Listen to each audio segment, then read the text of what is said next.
Ashamaa harka fuunee hordoftoota kabajamtoota chaanaalii yuutuubii Askaalech jalatti argamtan hundumti keessanuu nagaan waaqayyo isiniif haa baay'atu jecha. Egaa obboleessa koo warreen yuutuubii kiyya haaraa taatan sabskiraayib sheer gochuu hin dagatinaa isiniin jedha. Baacoo tokko qabadhee dhiyaadheetiin jira. Baacoon kun barumsa qaba waan ta'eef seeraan dhaggeeffadha. Akka raawwattanis immoo akka barumsa irraa argattanis abdiin qaba. Hanga dhumaatti nafaana turaan isiniin jedha.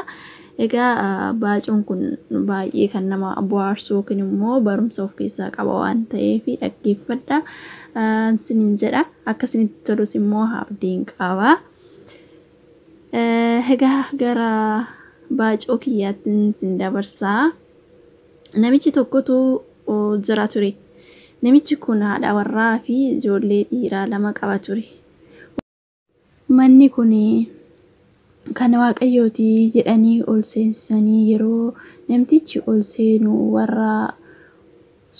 warra abbaa qabeenyaati. Namtichi taa'ee mana isaanii daawwachuu jalqabee kanaan booddee maatiin warra sanaa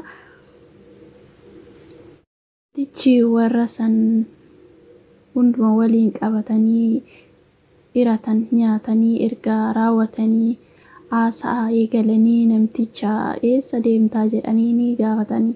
Innis seenaa isaa hundumaa isaanitti himee abbaan qabeenyaa kun ijoollee isaa keessaa mucaa tokko qaamni isaa gara tokkoon du'aadha, gara tokkoon immoo fayyaadha. Mucaan isaa kana fuuldurri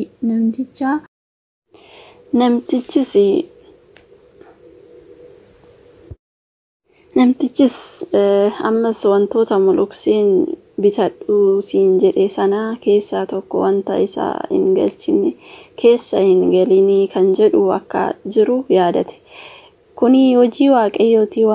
Wajjiniin waaqa keessa namni galuu hin qabu jedhee abbaan mucichaa eebbiseef. Yeroo kana namtichi suni baay'ee ajaa'ibsiifatee itti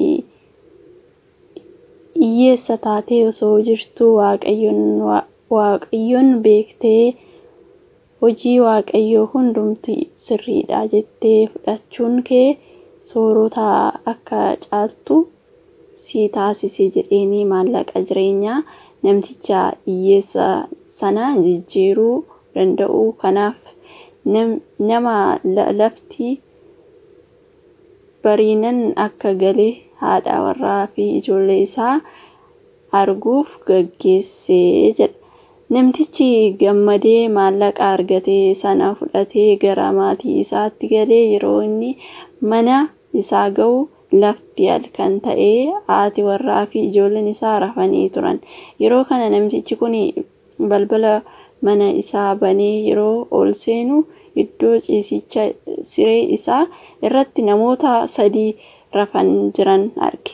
Namtichi baay'ee aaree inni biyya alagaa keessatti qubadhee isheen gargaaruu ture.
Ashamaa harka fuunee hordoftoota kabajamtoota chaanaalii yuutuubii Askaalech jalatti Nagaan Waaqayyoo isiniif haa baay'atu jechaa egaa har'a asoosama tokko qabadhee dhiyaadheetin jira. Asoosamni kiyya kutaa tokkoffaadha. Warreen yuutuubii kiyyaaf haaraa taatan sabskiraayib sheer gochuudhaan na jajjabeessaa. Akkasuma warreen maatii koo taatan immoo sheer laayik gochuun na jajjabeessaa isiniin jedha. Asumaan gara asoosama kiyyaattiin isin dabarsaa. Asoosama kanas immoo akka irraa barattan abdiin qaba.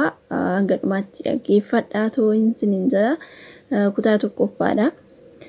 Egaa asoosamni kiyya mata dureen isaa magaalaa Finfinnee keessatti maatii tokkotu jiraataa ture. Maatiin kunis haadhaa fi ijoollee isaanii ture. Ijoolleen isaanis intala hangafaa Siifan jedhamtuu fi dhiira Abdii jedhamu qabu turan. Haa ta'u iyyuu malee ijoolleen kun abbaa isaanii hin beekan. Abbaan isaanii ijoollummaa isaanitti irraa du'ee ture. Yeroo abbaan isaanii du'e kanatti Siifan umuriin ishee waggaa 10 hin caalu ture. Kanaafuu Siifan abbaa ishee amma tokko beekti turte. Abdiin garuu dhalatee ji'a 9 hin caalu ture. Haalli kana keessatti abbaa